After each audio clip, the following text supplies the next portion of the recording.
గురుగారు మొదటి ఉత్తరం చూద్దామండి. కరీంనగర్ నుండి మహాలక్ష్మి గారు పంపించారు. కాలం దైవ స్వరూపం కదా, మరి దుర్ముహూర్తాలు మూఢాలు ఎలా ఉంటాయి అని అడుగుతున్నారు. కాలాస్మిన్ ద్విధానష్ట పురాప్రోక్తమయానశు అంది భగవద్గీత.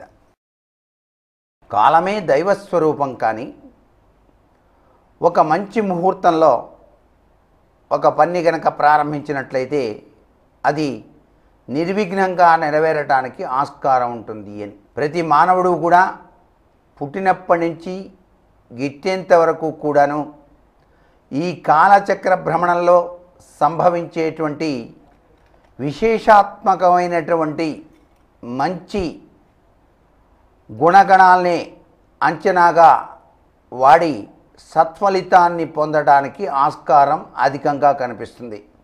అదే మనకు పంచాంగం తెలియచేసేటువంటి విశిష్ట లక్షణం. పంచాంగము అంటే 5 అంగములు కలిగినది. యోగం, కరణం,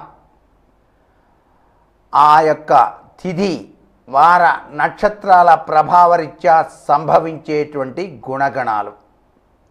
ఈ గుణగణాల్లో కాలరీత్యా కూడాను కొన్ని విపత్కరమైనటువంటి పరిస్థితులు ఏర్పడ్డప్పుడు ఆ విపత్కర సంఘటనలు మన మానవ జీవితంపై ప్రసరించకుండా ఉండేందుకే ఈ యొక్క మంచి కాల నిర్ణయం, మంచి సుముహూర్తం అని చెప్పేసి చెప్పడం జరిగింది. ఈ సుముహూర్తంలో దాగిన అద్భుత గుణగణాల్ని అంచనా వేసుకుంటూ మన ఋషులు మనకు ప్రసాదించినటువంటి యోగం, కరణం, కార్యం ఇవన్నీ కూడాను చక్కగా అన్వయిస్తూ పంచాంగాల్లో సూచించినటువంటి విధి విధానాన్ని బట్టి మనకి సుముహూర్తాలు అనేటువంటివి ఏర్పడ్డాయి.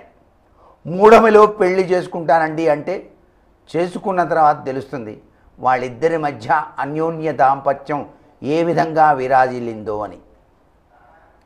అలాగే శుభముహూర్తం దాటిన తర్వాత తాళి కట్టినట్లయితే వారి ఇద్దరి యొక్క నక్షత్రరీత్యా సంభవించేటువంటి ఆ యొక్క అవినాభావ సంబంధంలో ఉన్నటువంటి గొప్ప లక్షణం కాస్త పక్కకు జరిపినట్లయితే షార్ట్ సర్క్యూట్ ఏర్పడ్డట్టు అవుతుంది.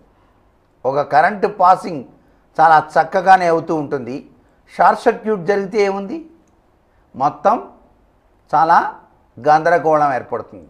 అలాగే ముహూర్త బలం అనేటువంటిది చాలా చక్కగా మనకు శాస్త్రాల్లో చెప్పారు. అందుకే ముహూర్త బలాన్ని అంచనా వేసేది ఎవరు? కాలస్వరూపుడైనటువంటి పరమాత్మ.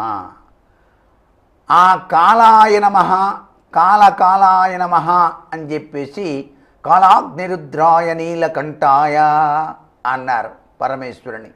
అందుచేత కాలం దైవస్వరూపమే అయినప్పటికీ ఆయన కూడాను కొన్ని నియమ నిబంధనలు మనకు ఋషుల ద్వారా అందించాడు. ఆ నియమ నిబంధనల్ని గనక ఎవరైతే పాటిస్తారో వారికి యోగవంతమైనటువంటి ప్రభావం సిద్ధిస్తుంది సుమా అని చెప్పేసి. అందుకే ప్రతి ఒక్క చిన్న విషయం వెనకాల మనకు తెలియనటువంటి అతీంద్రియమైనటువంటి శక్తి ఆ కాలస్వరూపంలో దాగి ఉంది. కాబట్టి ఆ కాలాన్ని అనుగుణంగా భావన చేస్తూ సుముహూర్త లక్షణాల్ని చక్కగా అవగాహన చేసుకొని దుర్ముహూర్త తత్వాన్ని పక్కకు నెట్టి శుభ గడియల్లో ఏ కార్యక్రమం ప్రారంభించినప్పటికీ కూడా అది దిగ్విజయమస్తు, అది అదృష్టాన్ని ప్రసాదిస్తుంది అని చెప్పేసి మనకు శాస్త్రసమ్మతమైనటువంటి విశేషాంశం అన్నమాట.